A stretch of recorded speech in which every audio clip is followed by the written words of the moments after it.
Our next question is, what can I do? No day passes without my parents shouting at and fighting each other. I have endeavored to prevail between them severally to no avail. My mother is always a troublemaker, and my dad a highly temperamental one. I always feel like walking out of this family one day because I am tired and fed up. What can I do? Will my marriage end up like this one day? You know, actually, I've had a lot of people mentioning that I don't want to get married because of my parents. Yes. And the last guy that I was talking to, he said that I've resolved to, I will just have one child, but we will just be living together with the wife. If we just be living together with the wife, they just like girlfriend and boyfriend.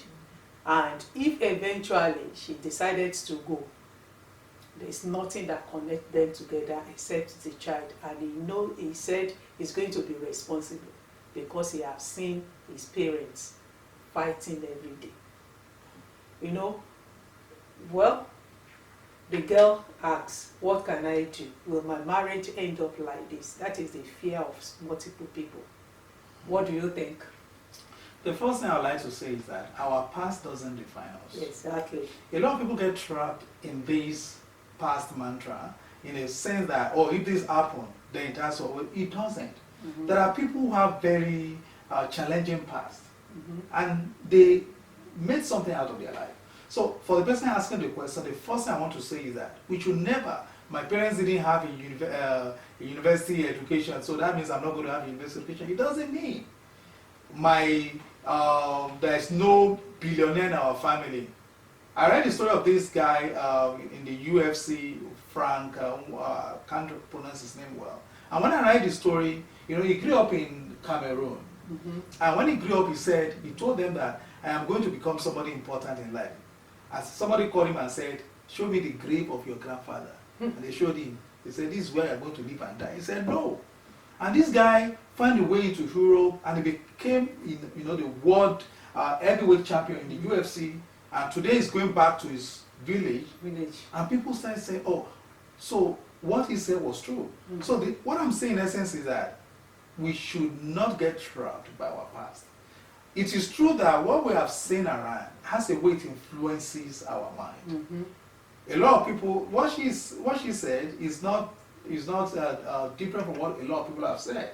I've seen people who probably came from a cycle where people don't achieve much, and that kind of limitation, you know, was on their mind. Mm-hmm. In this person's case, just thinking that because my parents had a challenge, does not mean the person is going to have a challenge. I think what the person should do is, what really happened?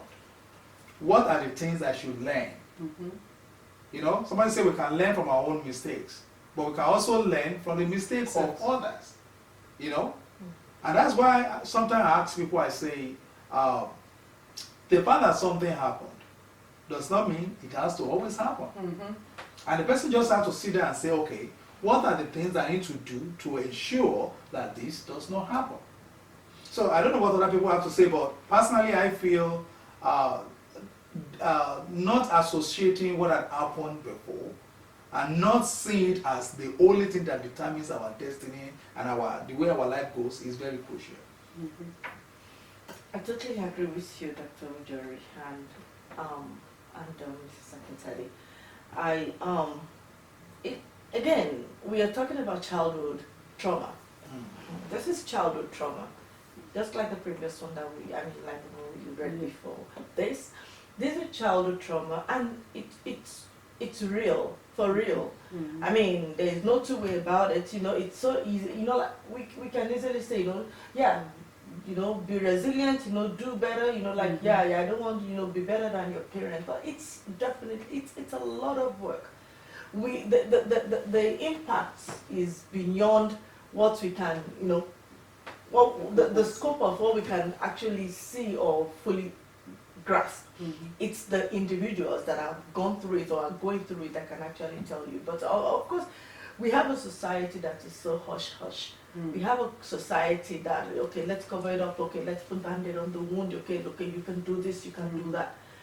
But if we don't actually sit down and take inventory of the impact of this nonsense that parents do in the house, I'm sorry, but I have to say it as it is. It is sheer nonsense. We are selfish. Parents are selfish. Many of us are very selfish. We don't think about our children. We are not really thinking about our children.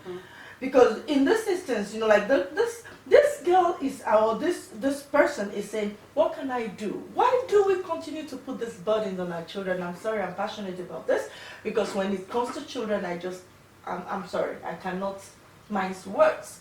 Why do we continue to put burdens on our children? Why?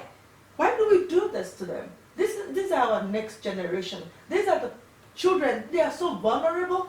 They are people that God has put in our custody. If you are not okay with your spouse, excuse me, if you have children, get out. I can't say it better than that, like I'm just being nice. If it's what you're going through in your marriage, if you leave because of your children. Because this person is carrying the burden, already asking, what can I do? Why should since when did that become their job as a child to want to separate fight from? I experienced this too. I experienced this. So it is not because, okay, you're just talking. No, I experienced this and I know the trauma that it's placed on my children. I know it. I mean, experientially. So it's not easy to just say, like I understand not everybody makes the choice to say, okay, your marriage is gonna, my marriage, because of what I saw, my marriage will not end up like that. It is, people have done it. It's doable, but it's a lot of work. It's a lot of work that we shouldn't, in the first place, put. No child should have to go through that, So I face that and I tell parents, please, for the sake of crying out loud, for your children, if your marriage or your relationship with your spouse, you cannot sit down and settle things in a civil and amicable way because of your children. Actually, it is because of those children that you have to make a hard decision and say, you know what, maybe let's part. Maybe let everybody go for the sanity of those children. So I want to say to the writer, to the one that sent this question, your marriage doesn't have to be like your parents. It does not have to be like your parents. Again, it's going to be hard work because you have to heal. You've been traumatized. That is the reality. Your parents have failed you. You are not responsible for their choices, for the choices that your mother and your father have made. You are not responsible. You are a child that should be cared for. Unfortunately, you have been failed. However, don't settle. Don't think that is it. Your childhood shouldn't absolutely define your adulthood. So you can make better choices. Look for the resources. Look for people. Look for positive influences. Look for the marriage that you desire around you. If they are not around you, they are in books. They are on YouTube. There are lots of endless resources that can empower you to know how to choose a better person for yourself and to be a better person for yourself and for your generations to come. Thank you. I think you've just said it all.